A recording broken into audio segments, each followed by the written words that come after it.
Low pressure is crossing the North Island. Hello, I'm Philip Duncan. Thank you for joining us.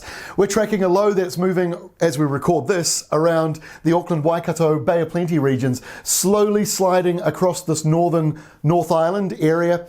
And as we get in towards the end of the day, it will be pushing out more towards East Cape. As it does that, very calm weather under the middle of that system, but out to the west, in come those southerlies. So as the low moves through, the windy easterlies, which have died down in the north for now, will be replaced by those windier southerlies. Further down the country, you've got a bit of a strong easterly flow and a strong southerly flow. They're combining to a southeasterly through the middle part of New Zealand, very windy through Cook Strait and parts of Taranaki. And down here, a big high that is on the way for the rest of the week.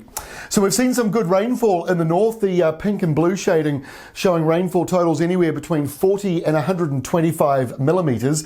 The bulk of that rain, Coromandel Peninsula and Western Bay of Plenty.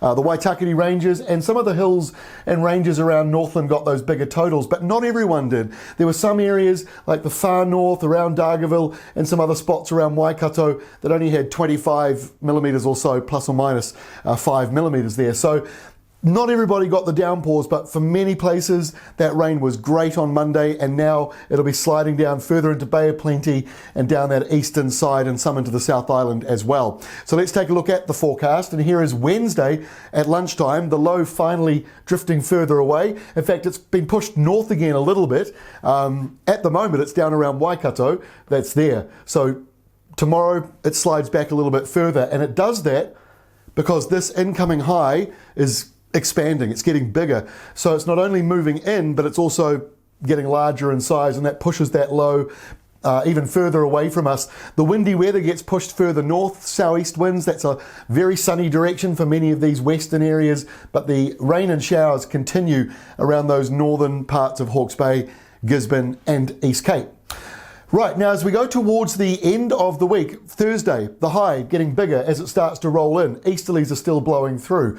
By Friday, that high perhaps weakening a little bit as it makes landfall. We don't really say landfall, but as it moves in over the top of us, and a light southerly breeze, so it's still a little bit cooler for some of you there. But once we get into Saturday, look at that. The high is firmly in control over the country. Light winds in both islands, plenty of showers up in the tropics. La Nina's fading away, but we're going into the peak of the storm season up there. And our final map for Sunday, speaking of storms, shows a low forming here off the New South Wales, Queensland coastline, but we're protected for now from this because this high is very big, very dominant. It'll be around into the start of next week. But later next week, we'll be watching what happens with the remnants of that system. But as you can see, after a windy and wet past couple of days, and today is still windy and wet for a number of regions, the weather forecast really does change towards the end of the week, and we're back to summer, back to settled weather, dry and hotter into the afternoons. That's all from me. We'll see you again on Wednesday with our next update.